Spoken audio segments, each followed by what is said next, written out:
মাগরিবের পরে কারোর সঙ্গে কথা না বলে এই দোয়াটি 7 বার পরে আল্লাহ তাআলার কাছে যা চাইবেন আল্লাহ আপনাকে তাই দান করবে। অভাবে আছেন, ঋণগ্রস্ত আছেন, মাথায় টেনশন, ঋণের বোঝা, বাড়িতে থাকতে পারতেছেন না, আল্লাহ সব আপনার পেরেশানি দূর করে দেবে ইনশাআল্লাহ, যদি আপনি আমলটি করতে পারেন।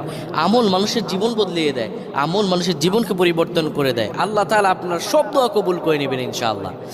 মাগরিব নামাজের পরে কিবলামুখী হয়ে থাকবেন, কারোর সঙ্গে কথা বলবেন না, কারোর সঙ্গে কথা না বলে কিবলামুখী হয়ে আপনি পড়বেন আল্লাহুম্মা আজিরনা মিনান নার, আল্লাহুম্মা আজিরনা মিনান নার, আল্লাহুম্মা আজিরনা মিনান নার।